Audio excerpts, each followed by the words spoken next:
Moon is, in my opinion, a highly underrated movie from 2009. Not only is it gorgeously produced and well acted, but it is a profound movie for anyone that looks into its meaning.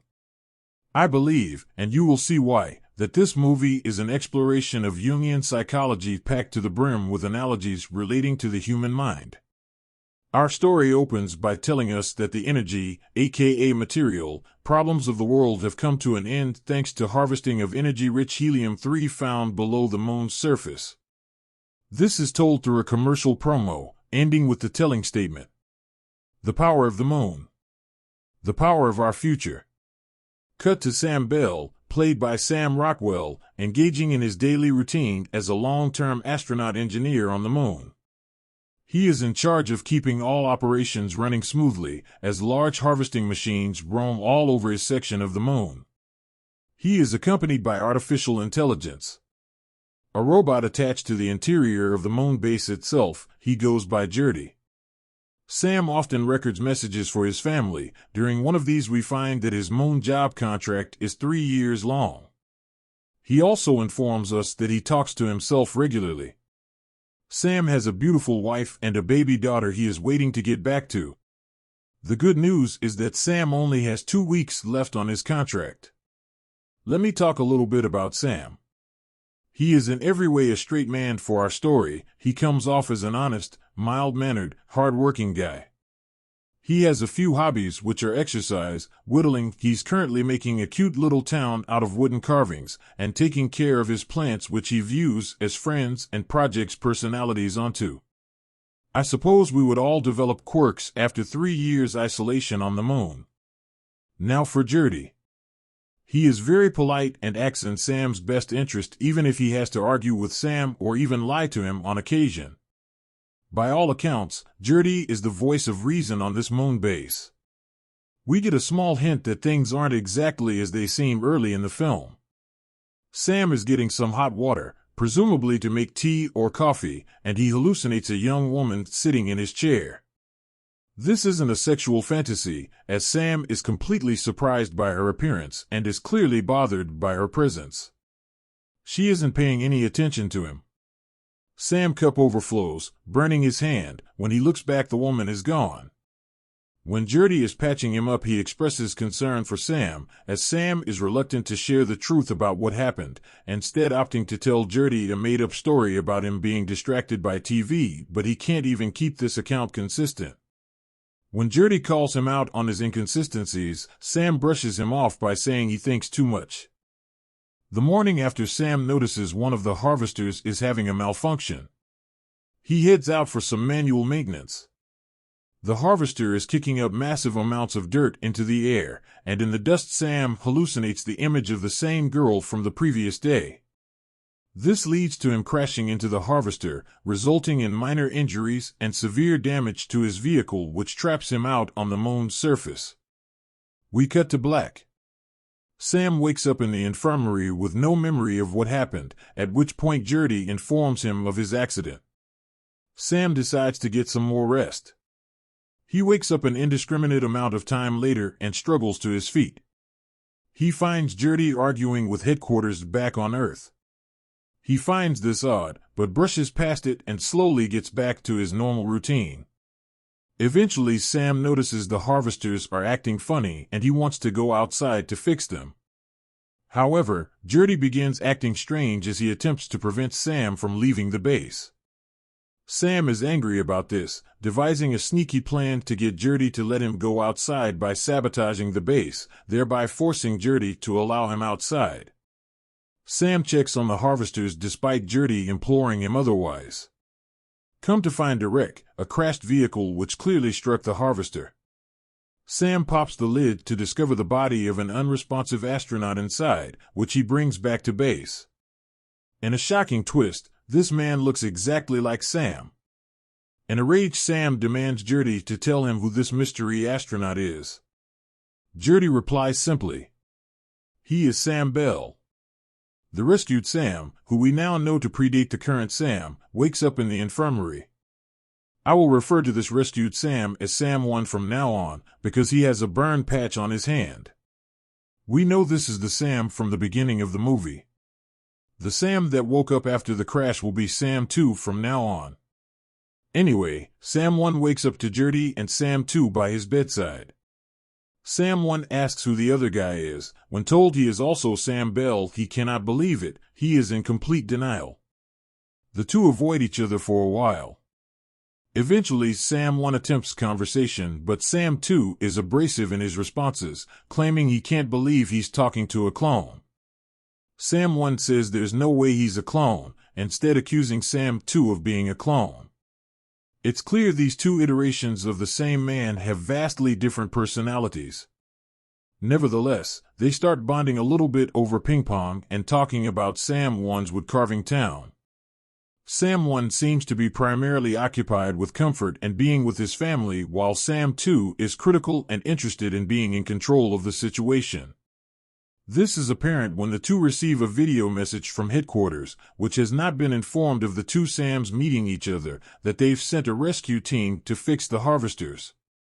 It will reach them in 14 hours. Sam 1 thinks this means he gets to go home, but Sam 2 says he's a clone. There's no way he's going to be allowed to go home. The two have a massive argument over Sam 2 claiming they're both clones, with Sam 1 insisting that he's the original Sam. Sam 2 even suggests there may be other Sams which have existed previously, and some who have yet to be awakened. Sam 2 begins scouring the base for secret rooms, explaining that it would make financial sense for the company to produce and employ clones rather than training and hiring a new man for every contract. Sam 1 doesn't believe any of this. Sam 2 is sickened by his passivity and yells at him to wake up to reality. Out of my sight! He grabs Sam 1, prompting him to get out of the way so he can check under the woodcarving model town. A violent struggle ensues wherein Sam 2 beats Sam 1 into submission and trashes the model town. In a conversation with Jerty, Sam 1 admits that Sam 2 scares him with his unpredictable nature. At this point, Jerty reveals a truth bomb. He explains to Sam the following. He asks if Sam remembers when he was first arriving to the moon how there was a crash, not the crash mentioned earlier, and he woke up in the infirmary. Sam says yes. Well, there was never a crash. Sam 1 was just being awakened from cryosleep as is standard procedure with all clones. All of Sam's memories of planet Earth are mere memory implants, edited memories from the original Sam Bell.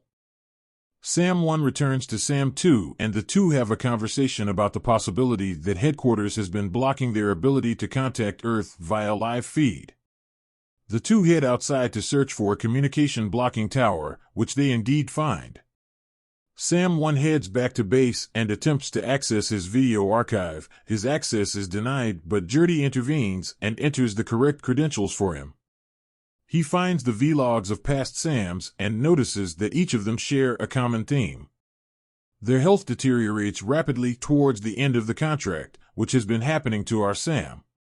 And at the end of their contracts they step into a cryochamber which supposedly takes them home safe, but it appears to be more of a coffin than an escape pod. Sam 1 rushes to the cryogenic tomb he's expected to step in, and beneath it discovers a catacomb filled with potential future incarnations of Sam, which he shares with Sam 2 once he gets back to base. Sam 1 takes a video transmission machine and drives past the range of the communication blockers. He takes this opportunity to call his home on Earth. In a heartbreaking turn of events, he finds out that his baby daughter is already 15. She says the picture is messy so she can't tell who he is. This detail is obviously meaningful. Our Sam asks for Tess, his wife, but she informs him that Tess died years ago. The truly original Sam asks who his daughter is on the phone with, at which point Sam 1 hangs up in a panic. He breaks down in tears before the scene ends. Sam 1 eventually returns, but at this point his health has deteriorated so much that he is bedridden. Sam 2 cares for Sam 1. We follow Sam 2 primarily now as he hatches a plan to escape the moon. Remember the rescue mission? Well, they're going to be here soon. Sam 2 forces Jerty to awaken a new Sam. Sam 2 wants to place the awakened Sam at the crash site while Sam 1 escapes to Earth in a helium-3 cargo transport pod. He believes if they only find him at the base while another Sam occupies the crash site, then everything will look normal. Unfortunately, Sam 1 knows his condition is too poor. He doesn't have long. He wasn't meant to live for long. Sam 1 decides that he needs to be the sacrifice. He makes peace with himself and Sam 2 before they enact the plan. They let the new Sam awaken at base as naturally. Sam 1 is left at the crash site where he passes peacefully, and Sam 2 takes the cargo pod back to Earth. But before he goes, he and Gertie decide to erase Gertie's memory bank. On Earth, he reveals the dirty secrets of the company and joins his family. So how is this movie an exploration of Jungian psychology? Well, I believe if we look at things in a certain perspective, it becomes clear.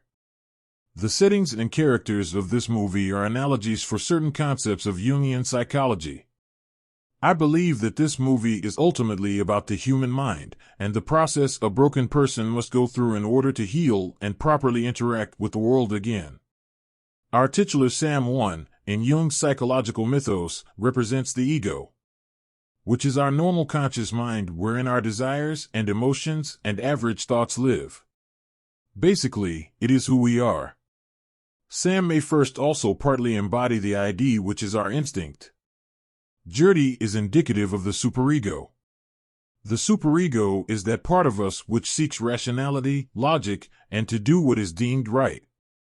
Sam 2 perfectly embodies the shadow, the darker side of our personality. Jung believed it is important for a person to reconcile with their shadow aspect in order to be a truly mature, developed, healthy person. The original Sam, who resides on Earth, that is to say in the real world, is the Jungian persona, which is the social mask we wear and present to the world. Most importantly, I believe the moon represents the whole of Sam's psyche, which is separate from the real world and the setting for all his inner conflict made up of the multiple aspects of himself. Sam is clearly a man struggling with psychological disturbance. He is psychologically trapped in a past time of his life, which is why Sam keeps reliving the same 3 years. But it is a destructive cycle. Sam 1's health deteriorates rapidly throughout the movie before he sacrifices himself.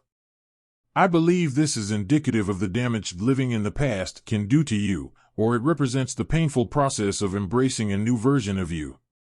Perhaps both.